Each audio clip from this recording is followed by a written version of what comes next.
Shalom saudara-saudaraku yang dikasihi Tuhan, dimanapun saudara berada, kiranya damai dan sukacita Allah memenuhi hidup kita semua. Sebelum mendengar firman Tuhan, baiklah kita berdoa. Ya Allah Bapa di surga, kami bersyukur untuk setiap penyertaan-Mu dalam hidup kami. Saat ini kami mau mendengar firman-Mu lagi. Kiranya Roh Kudus-Mu menolong, memberikan kami pengertian akan firman dan kehendak Tuhan. Dalam nama Tuhan Yesus, amin. Firman Tuhan terambil dari Injil Matius 9 ayat 35 sampai 38. Belas kasihan Yesus terhadap orang banyak. Demikianlah Yesus berkeliling ke semua kota dan desa. Ia mengajar dalam rumah-rumah ibadat dan memberitakan Injil kerajaan sorga, serta melenyapkan segala penyakit dan kelemahan. Melihat orang banyak itu, tergeraklah hati Yesus oleh belas kasihan kepada mereka, karena mereka lelah dan terlantar seperti domba yang tidak bergembala. Maka katanya kepada murid-muridnya, "Tuaian memang banyak, tapi pekerja sedikit." Adapun tema kita, tuaian yang banyak. Saudara-saudaraku yang dikasihi Tuhan, teks perenungan kita adalah merupakan kesimpulan dari berbagai pelayanan-pelayanan yang dilakukan oleh Yesus. Dan pada pembacaan kita ayat 35 sampai 38, bagaimana Yesus berkeliling ke semua kota dan desa. Maksudnya di sini, Yesus melayani, mengunjungi kota, tapi juga desa. Yesus tidak hanya datang bagi mereka yang punya kesejahteraan hidup, kekayaan dan kehormatan, tetapi juga bagi orang yang kecil, miskin dan tidak terhormat. Kedatangan Yesus membawa pengharapan kepada mereka yang ada di kota maupun di desa, kaya maupun miskin. Yesus mengunjungi desa dan kota ini tanpa terkecuali dengan cara berkeliling. Artinya, Yesus terus bergerak. Dia terus menggerakkan Injil.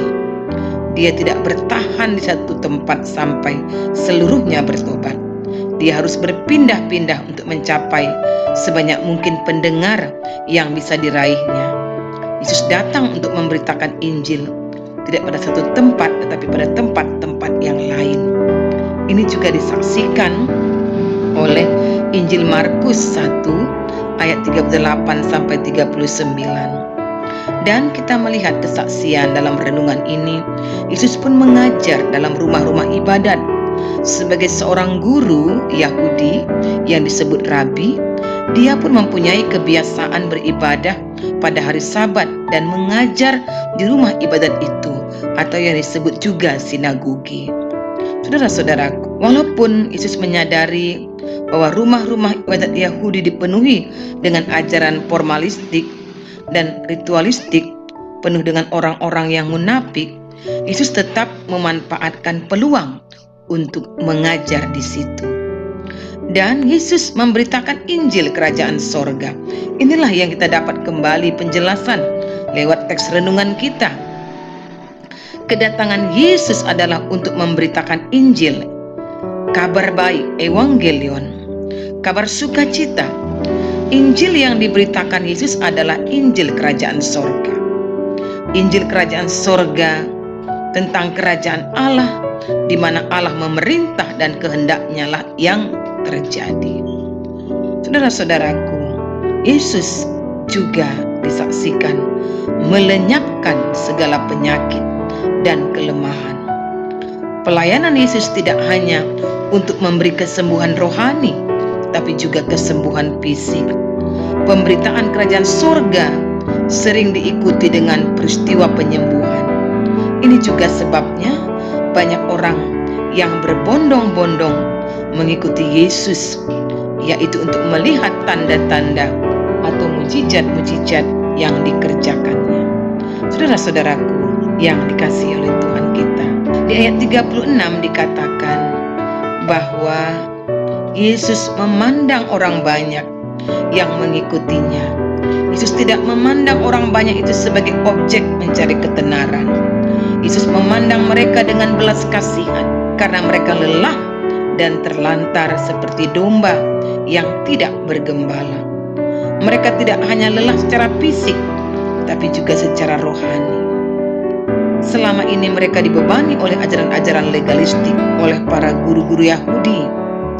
Mereka lelah karena mereka harus memenuhi segala perintah dan menjauhi larangan yang terdapat dalam peraturan-peraturan agama Yahudi. Kelelahan itu diperparah lagi karena pada akhirnya mereka tidak mendapatkan keselamatan.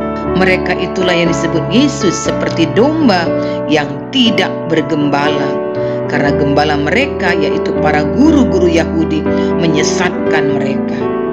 Mereka tidak digembalakan dengan baik, sehingga tidak tahu arah jalan yang dituju. Karena itulah Yesus memandang mereka dengan belas kasihan. Hati Yesus tergerak oleh belas kasihan terhadap orang banyak itu. Dia mempedulikan dan mengasihi mereka. Dia sendiri adalah gembala yang baik. Saudara-saudaraku, pada ayat 37-38 dikatakan bahwa Yesus melihat orang banyak itu. Yesus berbicara dengan para muridnya. Dia mengatakan bahwa tuaian banyak tetapi pekerja sedikit. Dia sedang memposisikan orang banyak dalam analogi, dalam gambaran pertanian, yaitu sebagai tuaian. Orang banyak itu adalah panen yang banyak. Artinya di sini Yesus sedang mengatakan bahwa mereka tidak kekurangan orang yang akan dilayani. Banyak orang yang bisa dilayani. Yang menjadi masalahnya adalah kekurangan pekerja ataupun pelayan. Karena itu Yesus mendorong para muridnya untuk meminta kepada Tuhan yang empunya tuaian supaya ia mengirimkan pekerja-pekerja untuk tuaian itu. Yesus sedang menunjuk pada Allah sebagai Tuhan yang empunya tuaian. Allah lah yang mempunyai orang banyak itu sebagai panen rohani. Keterpanggilan menjadi pelayan sebenarnya adalah pekerjaan Allah yang mengirimnya. Allah lah yang mempunyai jemaat, bukan pelayan. Pelayan ataupun pekerja adalah pekerja, bukan pemilik. Allah lah pemilik dari jemaat. Para murid diminta untuk meminta kepada Allah supaya mengirim pekerja untuk pelayanan yang banyak itu. Saudara-saudaraku, tema kita juga mengingatkan tuaian yang banyak. Kalau Yesus berkeliling ke semua kota, ini menunjukkan bahwa sebagai orang percaya, kita pun tidak dapat pasif di dalam pengakuan akan iman kita yang telah mengaku percaya kepada Yesus. Iman haruslah dilakukan.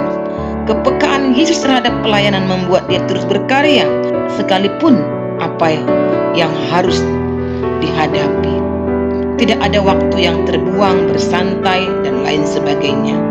Yang ada adalah perjuangan melakukan pelayanan dalam setiap situasi dan kondisi. Inilah yang harus menjadi pertanyaan bagi kita. Bagaimanakah kita saat ini? Bersediakah kita untuk mengambil bagian dalam pelayanan? Yesus mengajar, ini yang kita lihat. Satu hal yang perlu kita renungkan dengan perbuatan Yesus dalam hal mengajar adalah melakukan suatu perubahan bagi orang lain. Pengajaran ini membentuk perubahan hidup orang yang menerima pengajaran. Artinya sebagai orang percaya di tengah zaman ini menjadi tanggung jawab iman bagi kita dalam memberikan pengajaran bagi orang lain, mengubah orang lain agar seturut dengan kehendak Tuhan yang Dia lakukan. Dan itulah yang harus kita mulai juga dari diri kita. Selanjutnya, saudara-saudaraku, Yesus memberitakan Injil Kerajaan Surga. Kerajaan Surga dapat kita artikan sebagai suasana yang adil, aman, bebas, sejahtera, damai, sukacita, penuh kasih. Karya Yesus jelas dalam bentuk kasih dengan melepaskan belenggu bagi orang-orang yang tertindas, yang lemah, yang sakit, susah, dan berdosa. Hal ini mengingatkan kita untuk menjadi alat Allah yang membebaskan orang lain dari belenggunya. Ini bukanlah perkara yang mudah, tetapi kita tahu bahwa kita adalah alat di tangan Tuhan.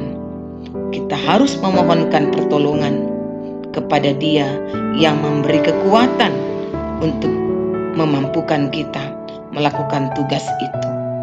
Saudara-saudaraku yang dikasihi Tuhan kita Yesus, lewat tema ini juga kita diingatkan bahwa sebesar apapun pekerjaan, pelayanan yang ada di depan kita, tidak ada yang mustahil bagi Tuhan.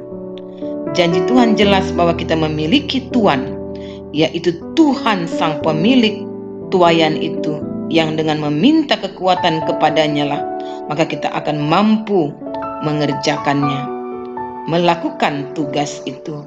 Karena tuayan yang banyak itu telah menanti para pekerja untuk bisa melayani. Saudara-saudaraku yang dikasihi Tuhan, lewat renungan ini kita akan melihat bagaimana Yesus adalah pribadi yang peduli. Yesus memandang setiap kita dengan belas kasihan. Belas kasihnya menjadi dasar kekuatan bagi kita untuk mengarungi setiap pelayanan kita. Kita masing-masing mempunyai keterbatasan, tetapi Tuhan akan menyempurnakan. Belas kasih Yesus menggerakkan kita untuk melayani setiap orang.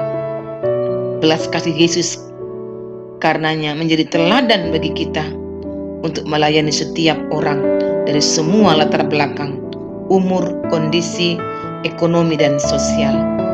Dengan belas kasih Tuhan juga kita dimampukan untuk berbelas kasih kepada orang lain. Saudara-saudaraku, dan yang kita patut camkan, kalau tuayan itu banyak, gereja kita harus menyadari bahwa kita tidak kekurangan orang untuk dilayani. Tuayan itu sungguh banyak. Malah masih banyak orang-orang terpinggirkan yang belum kita layani. Karena itu kita membiasakan diri untuk berdoa, untuk mendoakan supaya Tuhan mengutus para pekerjanya dan memperlengkapi terus pekerja yang sudah ada. Saudara-saudaraku, demikianlah firman Tuhan ini. Sekali lagi, jangan takut karena Tuhan menyertai kita sampai akhir zaman. Sekali Tuhan mengutus kita, Tuhan pun akan mengurus setiap kita, pekerjanya yang mau bekerja di ladang Tuhan, karena tuayan yang sudah banyak menanti. Mari berdoa. Terima kasih Yesus, Engkau telah melawat kami lewat firman-Mu, meneguhkan setiap kami untuk mau menjadi pekerja-Mu karena tuayan yang sungguh banyak. Dalam nama Yesus, amin. Shalom saudara-saudaraku, Tuhan Yesus memberkati.